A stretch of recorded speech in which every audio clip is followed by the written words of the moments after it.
जो आप दोनों बहस कर रहे थे तो बच्चे शिया सुन्नी वाली, आप लोगों के सामने दो इतनी बड़ी बातें आई। एक तो वो जो उस दिन हम चंद लोग बैठे हुए थे, वो जो काकी जी रो रही थी आके,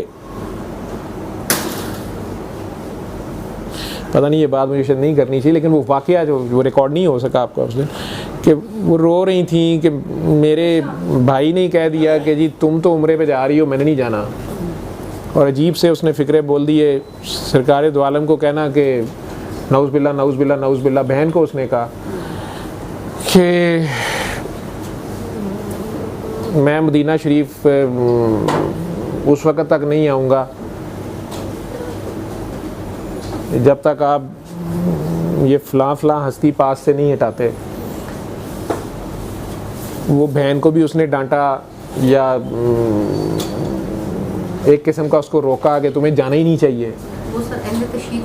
आप इसको छोड़ दें, अहले तशीद नहीं, मैं किसी फ़िरक़े में नहीं जाता, ठीक है, होगा ना उसका कॉन्सेप्ट होगा। हम सारे भी, कोई भी अहले तशीद इशू नहीं है, ये सारे जो कुछ पैदा हुए हुए ना अपने अपने अम्मी अब्बा का मज़हब मान रहे हो। मैं इस ख़तरनाक खेल है इसमें मुझे ना मरवाना, मैं तो ये बात करता ही नहीं आप लोगों से। उल्टा मेरे पे इल्ज़ाम वो हर कमेंट में नीचे लिखा होता है कोई मुझे। लेकिन कल एक शेरनी मेरे पास बच्चे बैठे हुए थे, उधर महफिल थी, वो मैंने उन्हें बताया भी कि मेरा फ़ोन उस पर है, स्पीकर फ़ोन पे हूँ, मैं दुआ में बैठा था। तो उन्होंने कहा जी मैंने बात करनी है। तो मुझे नहीं पता था कौन है, और दुनिया के दूसरे कोने से उनका भी फ़ोन आया। तो ये बच्ची रो रही थी, उसका जो अलमिया था, जो अजीबोगरीब कहानी थी, जो उस दिन मेरे साथ लोग थे, तो वो रो रही थी कि मेरे भाई को माफ़ी मिलेगी, वो यही रोई जा रही थी। अब मुझे नहीं पता वो क्या बात कर रही है। मेरे तो पास आसान हाल यही होता है जी, आंखें बंद करें, सूरह रहमान सुने, दुआ करें, अल्लाह रहमान है। तो उन्होंने रो के जो वाक़या सुनाया कि जी मैं उम्रे पे जा रही थी तो मेरे भाई ने ये कमेंट्स बोल दिए, नौज़ बिल्ला, कि मैं सरकार को भी नहीं मानूंगा अगर वो फ़लाँ जो हैं उन्होंने बीबी पाक को या मौला अली को तकलीफ़ दी, या बीबी पाक जो भी वाक़या उसको पता था। अब उस बंदे के पास भी जो वाक़या था, उसको भी जो किताबों में लिखा हुआ है, जो उसके पास आया है उसने किया है। बच्चा बहरहाल उसने ये कह दिया। वो बहन कहती है कि मैं तो चले गई, अपने फैमिली के साथ जा रही थी, वो जहाँ भी शादीशुदा है, कहती है कि मैं वहाँ गई तो इससे मेरी फ़ोन पे बात हुई। तो इसने कहा जी आप उन्हें मेरा वहाँ खड़े होकर मैसेज दें। तो वो बंदी का जो रोना था, वो उसका कहना ये था कि उस दिन रात को मैं अपने होटल में थी और मैंने ख्वाब में देखा, मुझे सरकार दो आलम सल्लल्लाहु अलैहि वसल्लम की ज़ियारत हुई। मैं ये इसको किसी फ़िरके से बाहर होकर इसको सोचे, मैं इस पर कहेंगे तो मैं इस पर बात कर दूंगा, लेकिन ये मुझे नहीं पता वो बंदी कितना सच झूठ बोल रही थी। लेकिन आप लोग जो साथ थे, आप सारे पता है कि वो तो आउट ऑफ द ब्लू आई है ना, मैं भी नहीं जानता वो क्या। तो उसका ये कहना था कि जी मैंने देखा कि सरकार दो आलम सल्लल्लाहु अलैहि वसल्लम तशरीफ़ फरमा है, और ये बंदी जो है इसने उन्हें ये बात कही है कि जी वो मेरा भाई ये कह रहा है, और फ़लाँ सहाबा कराम के बारे में या किसी के बारे में, तो आपने इन्हें साथ क्यों सुलाया हुआ है, या बीबी पाक फ़ातिमा के साथ उन्होंने ये। तो वो कहती कि मुझे लग रहा है कि मैं ये बात कर रही हूँ उसी में, ठीक है। साइकोलॉजिकली हम ये कहेंगे कि उसके थॉट प्रोसेस में वो था, ठीक है। हम अगर मज़हब से परे हो जाएं, मैं as a psychiatrist, as a physician, तो मैं कहूँगा उसके थॉट प्रोसेस में था और वो वही सोच रही थी और उसी में वो सो गई। अकॉर्डिंग टू हर, मेरे पास जो वो मसला लेके आई है ना, वो तो डिप्रेशन और अपनी वो जो उसका मसला था, जो रोना उसका था, वो अजीब कहानी वो सुना रही थी। मेरे लिए तो वो बड़ी अजीबोगरीब दुनिया थी, और फिर वो सैयदा है, मेरे लिए तो वो काबिल साद एहतराम है। वो फ़िक़्ह जिसको भी फॉलो कर रही हैं, लेकिन उस बंदे के पास भी जो उसको बताया गया है, नफ़रतें बोई गए हैं हम बगैर सोचे समझे। और वो बंदी रो के उसने बताया कि मैं वो बात सरकार दो आलम से कह रही हूँ कि मेरा भाई ये कह रहा है, तो मुझे ख्वाब में यही फीलिंग है कि मैंने ये बात कही है। तो सरकार दो आलम ने एकदम कहा है कि अली इसको समझाओ, ये पता नहीं इसको बताओ। और मैंने उस तरफ देखा है तो मुझे ये नज़र आया है, मेरे भाई मुझे नज़र आया है, और मौला अली ने तलवार निकाली और उसकी गर्दन काट दी है। तो मैं डर के खौफ में से उठी हूँ, और उठने के बाद मैंने पहला फ़ोन पाकिस्तान करना शुरू किया है कि मैं अपने भाई को कहूँ कि मैंने तो ये देखा है, ठीक है। तो उसका फ़ोन अटेंड नहीं हो रहा था, तो मैं करती रही, और कोई घंटे बाद मुझे फ़ोन आया कि भाई का शदीद एक्सीडेंट हुआ है घंटा पहले, और वो फ़ोन इसलिए नहीं सुन रहा था और उसका एक्सीडेंट में डेथ हो गई है। अब उसको ये मसला पड़ा हुआ था, लड़की को साइको हुई भी थी कि जी मेरे भाई को शायद माफ़ी नहीं मिली, वो उस ख्वाब को उधर लेट कर रही है क्या।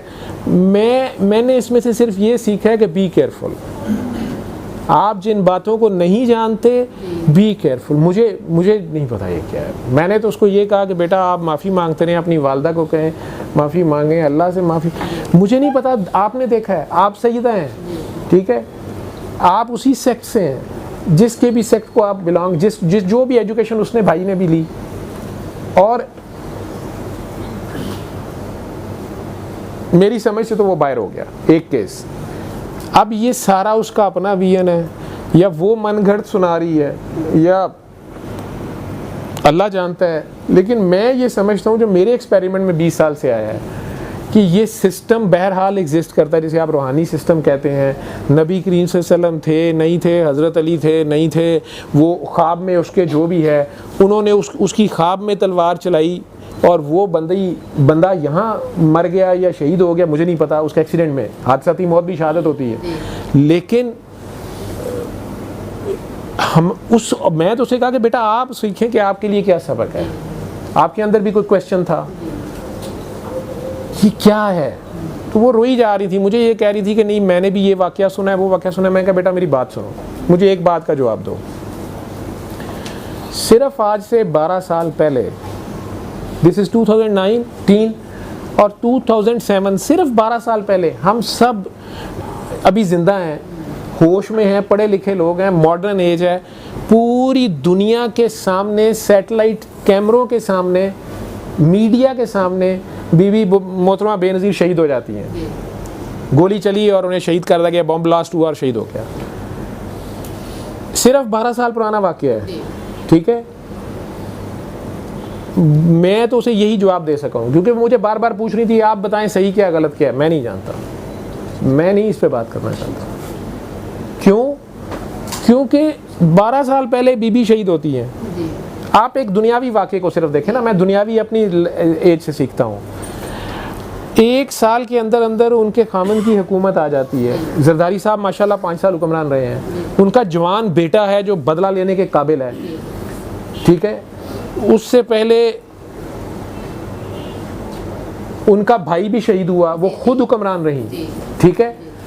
अब उनके खामन हुक्मरान है, और दुनिया की बेहतरीन पुलिस स्कॉटलैंड यार्ड उन्होंने बुलवा ली, उसने इन्वेस्टिगेट किया।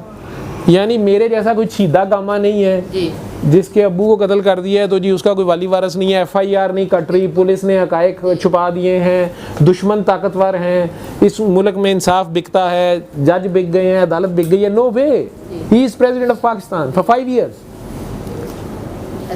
ठीक है।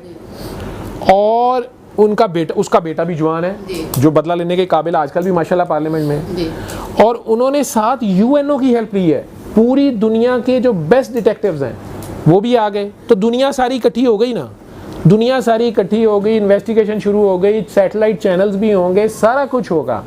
शायद कुछ लोगों को जिन्होंने बहरहाल वो प्लानिंग की थी, जिन्होंने उसे एक्सिक्यूट किया है, जिन्होंने जो कुछ किया, उन्हें तो पता ही है उन्होंने क्या किया। लेकिन क्या हुआ है, लाइव कैमराज ऑन थे, ठीक है, वहां पर तो गोली लगी है, गाड़ी में क्या हुआ है। बीइंग ए डॉक्टर मेरा क्वेश्चन है कि वहां पर जब वो उस हॉस्पिटल गई हैं तो उनके ब्रेन का हो गई, डेथ हो गई, उनका एंट्री एग्जिट वूंड क्यों नहीं CT स्कैन किया गया? वो बुलेट ट्रेस हो जाती, किधर गई, किधर को गई, क्या हुआ, उसका फोरेंसिक कहाँ है कि वो किस किस्म का वेपन था, वो पाकिस्तान में बनता था नहीं बनता था। आप लोगों ने नोट नहीं किया कि ये न्यूजीलैंड वाला जो बंदा था, इसकी जो गन थी वो स्पेशल गन थी, वो आम गन नहीं थी। मैंने भी जब वो वीडियो देखी है तो मैं शुरू में परेशान होता रहा हूँ कि ये जितने लोग हैं, इनमें से कोई उठ के एक गोली लग गई है, ठीक है, किसी की टांग में लग गई है, बाजू में लग गई, वो मासवा एक नईम साहब के जो अल्लाह शहादत उसकी, उसने अटैक किया, वो करीब था या उसने पकड़ने की कोशिश की है, लेकिन बाकी लोग गोली लग जाने के बावजूद इसको पढ़ क्यों नहीं गए? वो गोली लगते साथ ही वो गिर क्यों जाते थे? It is a special military weapon, assault rifle है, वो गोली अंदर जाके ब्लास्ट कर रही है। मेरे ख्याल में जो एक्सपर्ट्स हैं वो बताएंगे कि वो बंदा वहाँ से हिल ही नहीं सकता, वो छोटी आम गोली नहीं है वो, ठीक है, इट्स अ स्पेशल वेपन, और वो उस तैयारी से गया, इसीलिए उन्होंने अब वहाँ पाबंदी लगाई है इन सारी वेपन्स की। तो इसी तरह ये वेपन स्पेशली उस बंदे को दिया गया है ना, वो टारगेट के साथ, तो वो गोली किधर से गुजरी, किधर गई, उसका भी तो कोई एक फोरेंसिक था ना, ठीक है। एनीवेज, अब ये तो एग्जांपल, मैं उनकी शहादत पे बात नहीं कर रहा, मेरे कहने का मकसद ये है कि ये जो किताबों में कहानियाँ लिखी गई, बिल्कुल आप लोगों ने सारों ने इसे अपना अपना दीन ईमान बना लिया। आप लोग एक अल्लाह, एक नबी और एक कुरान, और अल्लाह के नबी के घर वाले, उनके गुलाम, उनके साथी, उनकी ऊँटनी, नबी की ऊँटनी का भी दर्जा होता है। सालेह अलैहिस्सलाम की ऊँटनी की सिर्फ ज़रा सी टांगें काटी हैं, अल्लाह ने क्या अशर कर दिया है। ये सब शायर अल्लाह, ये जिन्होंने उनका साथ दिया है, जिन्होंने 13 साल शोबे अबी तालिब 3 साल काट ली है, जिन्होंने गारे सौर ही नहीं, उन्होंने हिजरत जो खाली हाथ जंगे लड़े हैं, ये सारे उनके साथी हैं। उनके बारे में सरकार के क्या जज्बात होंगे। फिर जब अल्लाह ने कह दिया है कि जो बदर तक वाले हैं, बदर तक में ये सारे आते हैं, उनके बारे में तुम लोग कुछ नहीं कह, वो अल्लाह का मामला है। तो मैं कौन होता हूँ? तो मैं ये 12 साल पहले होने वाला वाक़या जो है उसको ही नहीं जानता, उसके बारे में हक़ाइक़ नहीं जानता। वो जो इतनी बड़ी हस्तियाँ हैं और जो जिनकी इतनी दुश्मनी है, जिन लोगों ने उनको इतनी टफ़ टाइम दिया है, और वो लोग सिर्फ 23 सालों के अंदर अंदर उन्होंने उन्हीं उस्मान गनी को शहीद कर दिया है, जिन्होंने उन्हें पानी के कुएं खरीद के दिए हैं, उन्हीं उस्मान गनी को प्यासा 3 दिन रखा गया है, जिन्होंने आटे बांटे हैं, जिन्हें हुजूर ने गनी कह दिया है, ठीक है, वो भूखे प्यासे 3 दिन उन्हें रखा जा रहा है। 23 साल क्या होते हैं? हुजूर की तालीमात, हुजूर की ट्रेनिंग, सारा कुछ वही है। उससे पहले कि जो भी वाक़यात हैं, अल्लाह को अब डिसाइड करने दो, वो अल्लाह उस दिन कर लेगा। अल्लाह, अल्लाह के नबी, पंजतन पाक, अहले बैत, नबी की बीवियाँ जो हमारी माएँ हैं। बीबी आयशा की जो बहस कर रहे थे आप, बीबी आयशा के साथ सादी सी एक बात, मैं खुद शिया हूँ, अगर आप शिया उसे कहते हैं, ये शियान अली का लफ्ज़ है। अगर शियान अली हज़रत अली के साथियों को कहते हैं तो मैं तो भाई उनका साथी हूँ। अगर मौला अली एक साइड पे खड़े हों, बाकी सारी का एक साइड पे खड़े हों, मैं मौला अली के साथ हूँगा। अगर मुझे खाली याद खड़ा, अल्लाह मुझे ये तौफीक दे। तो जिन लोगों ने मौला अली का साथ दिया, कन्फ्यूजन क्रिएट हुई, फितना आया, यही तो असल टेस्ट होते हैं। आप लोग गौर कीजिएगा, अल्लाह कह रहा है कि मूसा अलैहिस्सलाम के बाद, उनकी कौम ने अपने नबी मूसा के बाद आने वाले एक नबी से कहा कि हम एक बादशाह कायम कीजिए जिसके ज़रिए हम जंग फाइट करें। इसका मतलब है कि नबी भी मौजूद है, या अल्लाह का बंदा या वली मौजूद है, लेकिन उसके साथ साथ ये दुनियावी हुक्मरानी के लिए कि दूसरा बंदा भी हो सकता है। लाजिम नहीं है कि वो दूसरा हुक्मरानी कर रहा होगा। ये 2 डिफरेंट चीज़ें हैं। जो जालूत वाला वाक़या है, तो ये दोनों डिफरेंट हैं। मैं इस पे आप लोग जो यंग जनरेशन है, आपस में लड़ने की बजाय आप लोग मौला अली के साथ शहादत उस्मान गनी रज़ी अल्लाह तआला अन्हु के बाद, जब बीबी आयशा रज़ी अल्लाह तआला अन्हा तक जो भी बात गई, जंगे जमल हुई, वो बच्ची अब एग्ज़ाम दे रही है, ओ लेवल्स के एग्ज़ाम हैं, जो बातें उसे टीचर ने बताई हैं उसको कन्फ्यूजन्स हैं, वो उसके ऊपर वो अजीब व गरीब बच्चे परेशान हैं, ठीक है। उसमें घर में ही माँ बाप की लड़ाई हो रही है, एक माँ शिया है, बाप सुन्नी है, बच्चे कन्फ्यूज़ हैं, मैंने एग्ज़ाम देना है, मैंने क्या लिखना है। ये उल्मा का कराम है। नहीं तो इन टॉपिक्स को मत छेड़ें और ना किसी को खामखा छेड़ने दें, मत कंफ्यूज हो।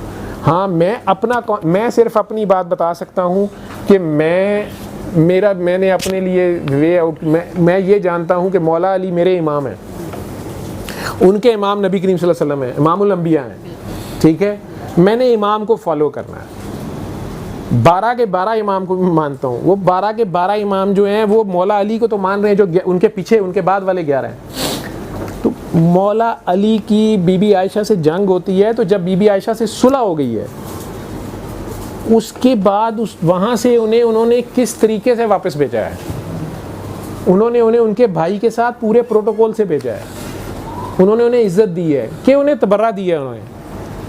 तो अगर मेरा इमाम ये काम नहीं कर रहा तो मैं कैसे उनसे बढ़ के कोई काम कर सकता हूँ? या मौला अली ने अगर तबर्रा नहीं दिया, किसी बात पे मुझे नहीं कहीं नज़र आए कि उन्होंने सहाबा कराम जो अव्वलीन हैं, हज़रत अबू बकर सिद्दीक़ या हज़रत उमर, हज़रत उस्मान गनी के बारे में कोई बात नहीं की है, तो फिर मैं कौन होता हूँ ये बात करने वाला? मुझे तो ये बात नहीं समझ आ रही। मैंने तो मौला अली को फॉलो करना है। अगर मेरे वो इमाम हैं तो फिर अगर वो ये काम, वो बीबी आयशा को पूरा प्रोटोकॉल दे रहे हैं, उनके सगे भाई के मतलब उनके भाई जो हैं सौतेले भाई हैं, बाप की तरफ से सगे हैं, मोहम्मद बिन अबी बकर के साथ वापस भेज रहे हैं, और पूरे प्रोटोकॉल तक आखिर तक वो जब तक जिंदा रही हैं, तो मुझे उसी को फॉलो करना है अगर मैं उन्हें इमाम समझता हूँ। लेकिन बहरहाल ये अजारादारियाँ हैं, इस पे 1400 सालों में बड़े बड़े उलमा आए होंगे। मैं क्या चेपीदी का शोर, मैंने तो अपनी ज़िंदगी देखनी, मैंने कैसे गुजारा करना है। बाकी आप लोग जिस आलिम को मानते हैं, आपके मुफ्तियान हैं, आप उनके पास भाई ज़रूर जाएं, उसी पे रहें, लेकिन आपस की ये जो जंग है। दूसरी